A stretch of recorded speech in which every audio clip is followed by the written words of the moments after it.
نحمده ونصلي على رسوله الكريم اما بعد فاعوذ بالله من الشيطان الرجيم بسم الله الرحمن الرحيم رب اشرح لي صدري ويسر لي امري واحلل عقدة من لساني يفقهوا قولي۔ ایک چیز جس کی ہم میں سے ہر ایک کو ضرورت ہوتی ہے وہ ہے استخارہ کرنا۔ حدیث میں آتا ہے کہ حضور صلی اللہ علیہ وسلم صحابہ کرام کو استخارہ کی دعا اس طرح سکھاتے تھے جیسے قرآن کی سورت کوئی سکھائی جاتی۔ قرآن مجید کی سورت سیکھنا کیوں ضروری ہے؟ کیونکہ اس کے بغیر نماز ہی نہیں ہوتی۔ آپ نماز میں سورت فاتحہ نہ پڑھیں تو نماز ہی نہیں، اور سورت فاتحہ کے بعد کوئی اور سورت نہیں ساتھ لگائیں تو آپ کی نماز نہیں ہوگی، اور نماز نہیں تو دین ہی نہیں۔ نماز دین کا ستون ہے، نماز دین کی پہچان ہے۔ کوئی شخص اپنے آپ کو مسلمان کیسے کہہ سکتا ہے اگر وہ اللہ تعالیٰ کی یہ بات مانتا ہی نہیں، اس کے آگے جھکتا ہی نہیں، وہ بلائے تو آتا ہی نہیں۔ یہ 5 وقت بلاوا آتا ہے، آؤ اللہ کی طرف، حی علی الصلاۃ، حی علی الفلاح، کتنی مسجدیں پکار رہی ہوتی، آؤ نماز کی طرف، آؤ کامیابی کی طرف۔ لیکن کچھ لوگ پرواہ نہیں کرتے کہ انہیں کوئی پکار رہا ہے، اور ہر دفعہ ان کی غیر حاضری لگ جاتی، اور پھر ایک دن آئے گا کہ اللہ کے ہاں وہ غیر حاضری رجسٹر پیش کیا جائے گا کہ یہ بلانے پر بھی نہیں آئے تھے۔ آپ دیکھیے کہ اگر ہمیں کوئی بلائے، 1 دفعہ بلائے، 2 دفعہ بلائے، 3 دفعہ بلائے، اور ہم جائیں نہ، اس کے ساتھ ہمارے تعلقات کیسے ہوں گے؟ پھر اگر ہم اس کو بلائیں گے تو وہ آئے گا؟ اللہ مہربان ہے، وہ پھر بھی ہماری دعا سن لیتا ہے، لیکن اگر وہ نہ سنے تو اس کا حق ہے، نہ سنے بے شک۔ کیوں؟ اس لیے کہ جب اس نے ہمیں بلایا تھا کہ میری عبادت کے لیے آؤ، حالانکہ اس کو ضرورت بھی کوئی نہیں، ہمارے ہی فائدے کے لیے ہم کو بلایا تھا، تو ہم حاضر نہیں ہوئے۔ اب اگر ہم اس کو بلاتے ہیں اور وہ ہماری دعا نہ سنے تو وہ ظالم نہیں، ظلم ہم نے خود اپنی جان پر کیا کہ اللہ سے کوئی تعلق نہیں رکھا۔ تو بہرحال ہم سب کے لیے لازم ہے کہ ہم اللہ تعالیٰ کی طرف رجوع کریں، خوشی میں بھی غمی میں بھی اللہ کو پکاریں۔ بات صرف اتنی ہے کہ ہم عام طور پر صرف غم کی حالت میں، دکھ کی حالت میں، مشکل میں، فکر مندی کے وقت اللہ کو پکارتے ہیں، لیکن جب اچھے حالات ہوتے ہیں تو اللہ کو بھول جاتے ہیں۔ جو 4 نمازیں پڑھتے ہیں تو وہ بھی چھوڑ بیٹھتے ہیں۔ کوئی شادی ہو، کوئی فنکشن ہو، پارٹی ہو، پکنک ہو، کتنے لوگ نماز پڑھتے ہیں؟ خوشی کے موقعوں پر عموماً لوگ ایسی مستی میں آتے ہیں کہ نماز چھوڑ دیتے ہیں، حالانکہ وہ تو نہ خوشی میں معاف ہے نہ غمی میں معاف ہے، تکلیف میں پھر اللہ کی طرف کچھ نہ کچھ رجوع کر ہی لیتے ہیں۔ تو بہرحال بات ہو رہی تھی استخارے کی۔ بہت سے لوگ استخارے کے معاملے میں غلط فہمی کا شکار ہیں۔ ان کو یہ نہیں پتا کہ استخارہ ہے کیا چیز، صرف سنی سنائی پر عمل کر رہے ہوتے ہیں۔ تو استخارہ کا لفظی مطلب ہوتا ہے خیر مانگنا، اللہ سے خیر کی دعا کرنا کہ یا اللہ جو کام ہم کرنے جا رہے ہیں اس میں خیر ہو، بھلائی ہو، اس کا انجام اچھا ہو۔ تو کوئی بھی جو اہم کام زندگی میں ہوتا ہے، مثلاً کاروبار ہے، شادی ہے، سفر ہے، اور اسی طرح کے اہم فیصلے ہوتے ہیں، کوئی جائیداد کی خریداری ہے، تو اس سے پہلے 2 رکعت نفل نماز پڑھی جاتی، اور نماز پڑھنے کے بعد دعائے استخارہ پڑھی جاتی۔ جیسے دعا مانگتے ہیں ہم، تو یہ دعا استخارے کی خود نبی صلی اللہ علیہ وسلم نے سکھائی۔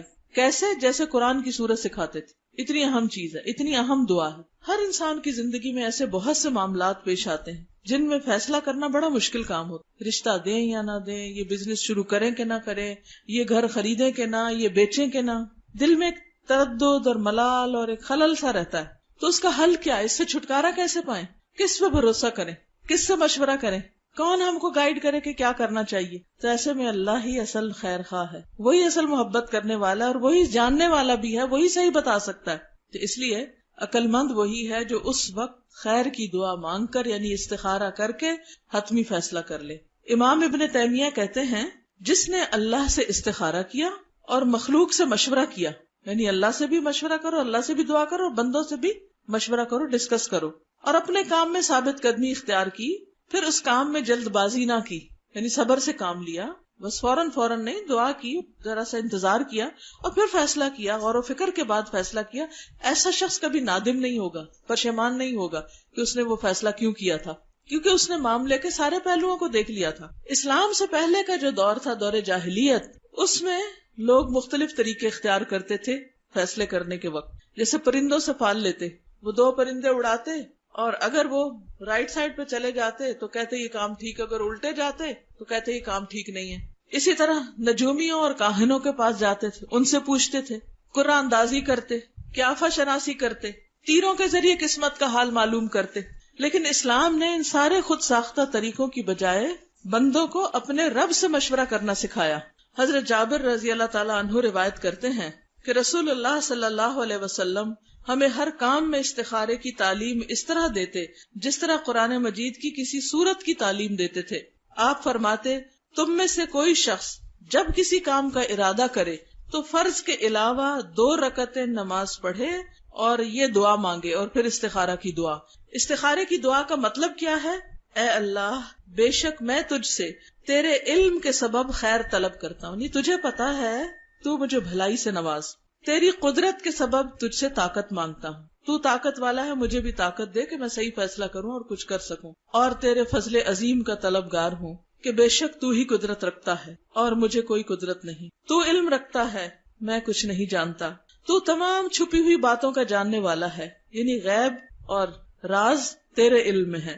اے اللہ، اگر یہ کام یعنی جس کے لیے میں استخارہ کر رہا ہوں تیرے علم کے مطابق میرے دین، معاش یعنی کاروبار اور کام کے انجام کے اعتبار سے میرے لیے بہتر ہے تو تو اسے میرے مقدر کر دے، میری قسمت میں کر دے، اور اسے میرے لیے آسان کر دے، پھر اس میں میرے لیے برکت پیدا کر دے، مبارک کر دے، اس کو کوئی رشتہ ہے، کاروبار ہے، اس کو مبارک بنا دے۔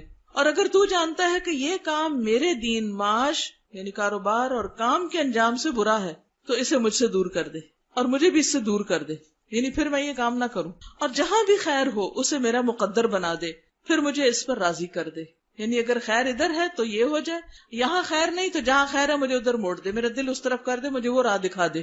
تو یہ دعا اگر قبول ہو جائے بندے کی تو یا تو جو اس کام میں وہ استخارہ کر رہا ہے وہ بہتر ہے تو وہی ہو جاتا ہے اور اس میں فائدہ ہو جاتا ہے انسان کو، یا پھر یہ ہے کہ انسان کا دل اس سے اٹھ جاتا ہے یا کوئی سبب بن جاتا ہے اور وہ کام نہیں ہوتا۔ تو اس دعا میں پہلے اللہ تعالیٰ کے علم کا ذکر ہے کہ تو بڑا علم والا ہے، قدرت کا اقرار ہے کہ تیری طاقت اور قدرت بہت بڑی، پھر اپنی کم علمی اور عاجزی کا اظہار ہے کہ اللہ مجھے تو کچھ پتا ہی نہیں، تو جانتا میں نہیں جانتا، قدرت تیری ہے میری نہیں ہے۔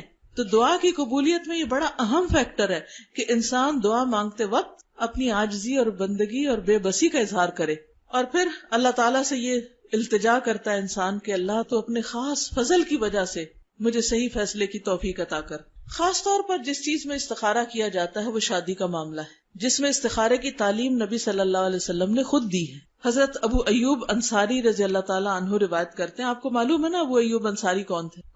حضور صلی اللہ علیہ وسلم کے میزبان تھے، مدینہ میں ان کے گھر کے آگے اونٹنی رکی تھی اور آپ وہاں تشریف لے گئے تھے۔ تو ان سے روایت ہے کہ رسول اللہ صلی اللہ علیہ وسلم نے فرمایا، منگنی کے ارادے یعنی پیغام نکاح کو لوگوں پر ظاہر نہ کرو، یعنی اگر کہیں سے پروپوزل آیا ہے تو ہر ایک کے بتانا نہ شروع کر دو، اس کو چھپاؤ جب تک کوئی فائنل فیصلہ نہیں ہو جاتا، کیونکہ بعض اوقات کوئی اچھا رشتہ آتا ہے کبھی نظر بھی لگ جاتی، یا یہ ہے کہ اور جو حاسد ہوتے ہیں وہ باتیں کر کے ادھر ادھر خرابی کر دیتے ہیں، رشتہ ہونے نہیں پاتا۔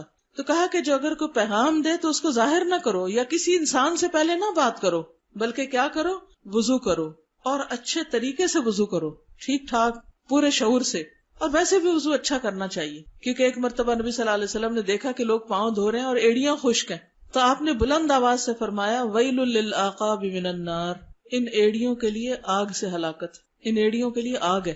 یہ کیسا وضو ہے کہ جس میں بس ایسے ہی پاؤں آگے کیے دھویا اور پیچھے سے ایڑیاں خشک، نہ ملا نہ دھویا نہ دیکھا نہ گیلا کیا۔ تو ہر نماز میں اچھی طرح وضو کرنا چاہیے، لیکن استخارے میں اور ذرا دھیان سے، توجہ سے، تاکہ دعا میں دل لگے۔ اور نماز پڑھو جو اللہ نے تمہارے لیے لکھی ہے، یعنی 2 رکعت پڑھو یا 4 پڑھو، جتنی پڑھنی ہے پڑھ لو، کوئی 2 ہی کی شرط نہیں ہے۔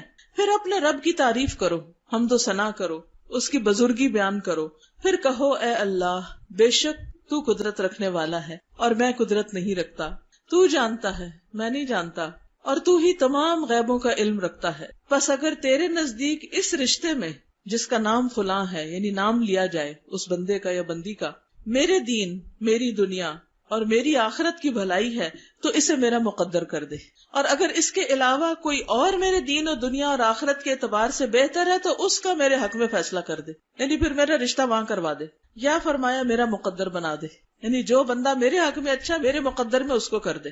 کتنی اچھی دعا ہے، ہر دفعہ نفل پڑھے انسان، اور ہر دفعہ ایسی دعا جو رشتہ آیا اگر وہ نہ بھی ہو تو انسان کو ملال نہیں ہوتا کہ اللہ نے کوئی اور بہتر مقدر میں رکھا ہوگا، کیونکہ ہم اچھے کی دعا مانگ رہے ہیں، اور ہر چیز کا ایک وقت ہوتا ہے، اپنے وقت پر آ کر وہ چیز ہو جاتی ہے، ہم جلدی بچاتے ہیں کہ جلدی ہو جائے۔ حضرت یوسف علیہ السلام جن کے پیچھے بہت سی عورتیں پڑ گئی تھی تو بڑے پریشان ہو گئے، انہوں نے دیکھا کہیں کوئی ٹھکانا ہے ہی نہیں کہ میں اپنا ایمان بچاؤں، تو انہوں نے اللہ تعالیٰ سے دعا کی، رب السجن احب الی مما یدوننی الی، اللہ میرے نزدیک میرے لیے تو جیل ہی اچھی اس چیز سے جس کی طرف یہ سب مجھے بلا رہے ہیں. تو بہرحال اللہ نے ان کی دعا قبول کر لی، اور لوگوں کے دل میں بھی یہی آیا کہ اس بندے سے جان چھڑاؤ، اس کو جیل میں کر دو بغیر کسی قصور کے. کئی سال جیل میں رہے، حتیٰ کہ وہ خاص وقت آ گیا جس میں نکل کر پھر ان کا واقعی رول ادا کرنا تھا ان کو، جس کے لیے اللہ نے ان کو پیدا کیا تھا. اب آپ دیکھیے کہ اگر وہ 6 مہینے بعد باہر آ جاتے یا سال بعد باہر آتے، کیا کرتے؟ پھر انہی لوگوں میں پھر پھنس جاتے. تو کئی سال وہ رہے. وَلَبِثَ فِي السِّجْنِ بِضْعَ سِنِينَ، 9 اور اس سے کم کے لیے بدع کا لفظ آتا ہے. کئی سال تک وہ جیل میں رہے، اور وہاں رہ کر ان کو غور و فکر کا موقع ملا ہوگا، عبادت کا، ذکر کا، اپنی پہچان کرنے کا، کچھ اور اللہ تعالیٰ سکھانا چاہتا ہوگا. بہرحال اپنے ایک خاص وقت پر اللہ تعالیٰ نے ان کو جیل سے باہر نکالا، اور اس کے بھی ایک زبردست انتظام کیا، خود سبب پیدا کیا، خود دروازے کھلوا دیے جیل کے. تو اس سے یہ پتہ چلتا ہے کہ اگر کسی کام میں دیر ہو رہی ہے، مثلا لڑکی کی شادی میں دیر ہو رہی ہے یا لڑکے کی شادی میں دیر ہو رہی، تو اس کے پیچھے کوئی اللہ کی حکمت ہوگی، کوئی وجہ ہوگی. کیا پتا آپ جلدی کریں اور دوسرے دن بچی گھر آئی بیٹھی یا کوئی اور ایسی پریشانی لگ جائے. تو اس لیے جلدی نہ مچائیں. اسی طرح ایک اور روایت میں آتا ہے، حضرت انس سے روایت ہے کہ جب حضرت زینب کی عدت پوری ہوئی، زید رضی اللہ تعالیٰ عنہ کے ساتھ نکاح ہوا تھا نا، اور رسول اللہ صلی اللہ علیہ وسلم نے حضرت زید سے کہا کہ جا کر زینب کے پاس میرا ذکر کرو، کیونکہ اللہ تعالیٰ کا حکم تھا کہ اب آپ شادی کریں گے. حضرت زید فرماتے ہیں کہ میں نے جا کر کہا، اے زینب خوش ہو جاؤ، مبارک ہو، مجھے رسول اللہ صلی اللہ علیہ وسلم نے تمہارے پاس بھیجا ہے، وہ تمہارا ذکر کرتے ہیں. اس سے ایک بات یہ بھی آپ دیکھیں کہ صحابہ کا مقام کتنا بڑا تھا، ان کا اخلاق کتنا بلند تھا. یہ وہی شخص ہیں جنہوں نے طلاق دی تھی حضرت زینب کو، نبی صلی اللہ علیہ وسلم انہی کے ذریعے میسج بھیج رہے ہیں. آج تو اگر کسی کو پتا چلے تو وہ وہی ختم کروا دے اور 10 الزام لگا دے. بہرحال زینب خوش ہو جاؤ، مجھے رسول اللہ صلی اللہ علیہ وسلم نے تمہارے پاس بھیجا ہے، وہ تمہارا ذکر کر رہے ہیں، یعنی نکاح کے لیے. تو زینب بولی، میں کچھ فیصلہ نہیں کروں گی یہاں تک کہ میں اپنے رب سے مشورہ کروں. جیسے اوپر کی حدیث میں تھا نا، کسی سے ذکر نہ کرو جب تک استخارہ نہ کرو، کسی بندے سے بھی مشورہ نہ کرو. ہم سارے جہان میں عام کر دیتے ہیں، پھر خیال آتا ہے اچھا بات پکی کرنے سے پہلے استخارہ بھی کر لیتے ہیں، یا کئی لوگ تو پکی کرنے کے بعد استخارہ کر رہے ہوتے ہیں. تو اب یہ زبان ہے، یہ کیا ہے؟ ایک دفعہ ہاں پھر نہ، پھر ہاں، کھیل بنا لیا ہم نے شادی کو بھی. تو بہرحال یہ کہہ کر وہ نماز کے لیے کھڑی ہوگی، فوراً استخارے میں کھڑی ہوگی. حالانکہ پیغام کس کا آیا تھا؟ اللہ کے رسول صلی اللہ علیہ وسلم کا. کیا اس میں بھی کوئی خرابی ہو سکتی تھی؟ بعض اوقات ہم کہتے ہیں لو آبویس ہے، اتنا اچھا لڑکا ہے، اب اس کا کیا استخارہ کرنا، یہ اتنی نیک لڑکی ہے، کیا استخارہ کرنا؟ نہیں، پھر بھی کرو. حضرت زینب حضور صلی اللہ علیہ وسلم کے رشتے پہ استخارہ کر رہی ہیں، اور جواب کیا آیا؟ اور قرآن نازل ہوا.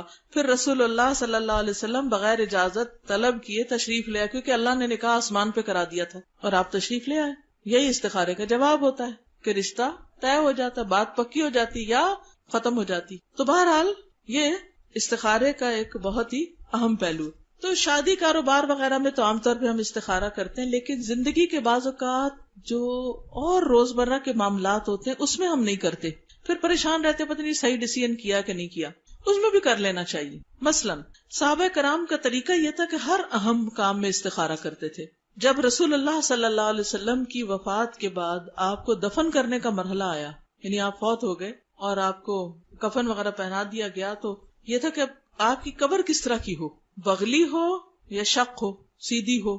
اب کوئی ڈیسائیڈ نہیں کر پا رہا تھا، کیونکہ کوئی سمجھ نہیں آ رہی، کوئی تعلیم مل نہیں رہی تھی کہ زیادہ بہتر کیا ہے. تو انہوں نے اس پر استخارہ کیا کہ ان میں سے زیادہ بہتر کیا ہے. بعض اوقات ایسا ہوتا ہے نا، 2 چیزیں آپ کے سامنے ہوتی، تو آپ کہتے ہیں یہ رشتہ بہتر ہے یا یہ بہتر ہے، یہاں جانا بہتر ہے یا یہاں جانا بہتر ہے.